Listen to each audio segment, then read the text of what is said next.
When I was very young, I learned that my background, my culture, my family were things that I needed to apologize for.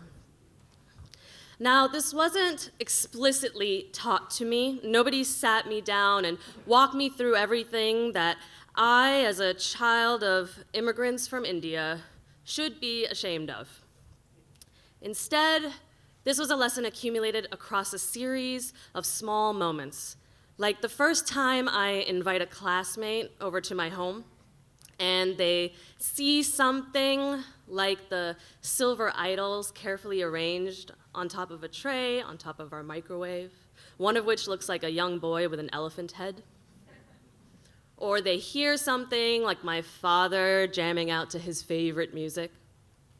Or they smell something like the hit of chilies in the air as my mom heats tadka on the stove.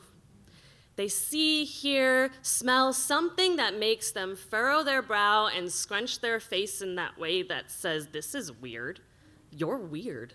And I am mortified. So mortified, in fact, that from then on I insist that no one ever comes to my home, but that I always go to their homes, because I need to learn the proper way to do things. I can't have someone coming into my home, seeing, hearing, smelling something else that outs me as abnormal. Or at school, during lunch, when I'm a little too grateful that my mom doesn't pack me Indian food. See, I'm a PB&J and Capri Sun kid, so I am spared the cafeteria scene of being singled out for what I'm eating.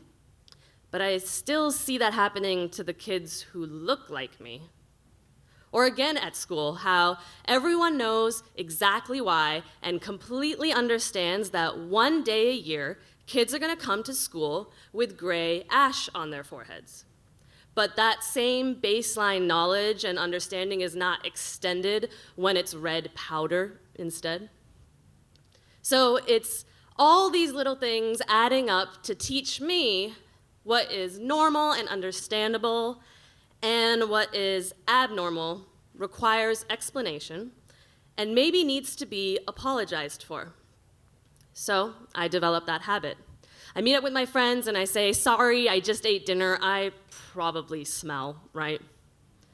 When my dad picks my teammates and me up from soccer practice and the soundtrack to an old Bollywood film is playing in the car, I'll cringe and say, "Sorry, embarrassing," as I change the station in front of him. This happens enough times that my dad learns to change the station before we even get in the car. On and on this goes, me growing up, apologizing, and I carry this with me as I head to college. In college, I meet this guy, and he's very tall and handsome and nerdy in all the right ways. And I learn that he's an immigrant from Korea who grew up in Michigan. There's always one. Michigan. Noticing along the way that the way his family celebrates holidays, the language they speak, what they eat on their birthdays, is also abnormal. And he's learning to say, "I'm sorry," too. When we finally start dating, which is a story for another night, there is this lightness in the relationship and ease, especially as we begin sharing our backgrounds, our cultures, our families with each other. Instead of apologizing for how his family celebrates the holidays, he says to me, "Christmas means we prepare open kimbap. You are on chopping and peeling duty with my brother, and I'm manning the stove. Okay, go team." When he comes over to my home, I deliberately show him, "These are the silver idols my family prays to on certain occasions. This is Ganeshji, this is Lakshmi. The next time we go to the mandir, if you'd like, you can come with us. You'll get the red tikka, too." On his birthday, he shares myokguk with me. He tells me, "We eat this seaweed soup every year on our birthdays to honor the sacrifice our mothers made when they gave birth to us and ate this very same soup every day for 2 weeks straight." Right on. And the best. "You have got to try this. It is made out of just everything delicious. Doesn't it smell amazing? Oh my God, this is delicious. I can't wait until you get to try this in Korea. I can't wait until you get to eat this in India. And on it went. Not a cringe or a sorry in sight, just learning, laughing, and eating lots of eating. And we're having such a good time learning, laughing, and eating together that at some point we go, hey, maybe we should get married. So we do. We have the big, fat Indian wedding in India. I'm talking multiple days, tons of food, color, dancing, everything. My friends ask me where they can buy kurtas, lehengas, and saris to wear.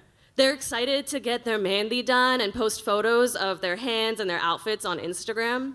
Everyone's dinner plates are piled high with biryani and dosas and dal makhani and tandoori chicken.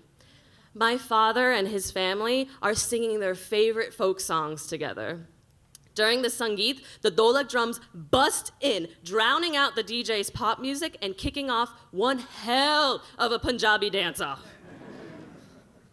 The last day of our wedding was the one most steeped in tradition and the solemnization of the marriage. The ceremony is longer, it's mostly in Sanskrit, and it involves my husband and I, as well as our parents, his being from Korea. After the ceremony, my husband and I have a conversation with my now father-in-law. And without realizing what we're doing, together, we say to him, "We're so sorry. That must have been so long and strange and boring for you, what with all the ritual and in a different language." But he stops us. No, he says. I am honored to be part of this. He says he feels so lucky to be here, that he thinks about his friends and family back in Korea and how no one gets to experience this, to see your son married in this way. His gratitude is the perfect reminder of how affirming it has been to be in this cross-cultural relationship. Because not only are my husband and I unlearning these painful lessons that we hold together, now we get to dive deep, celebrate, and feel lucky too. Because I don't think my husband, born in Seoul, could have ever imagined growing up to one day wear an achkin and a pagadi and ride a white horse to his wedding ceremony. And I could never have imagined that my mother-in-law would teach me how to fold Korean dumplings, and I would get so good at it, in my opinion, that later on, I'd be at a potluck with some of my other East Asian friends, and I'd get to impress them with my mad dumpling folding skills. I was like, bam, I bet you didn't expect this from this. But I digress.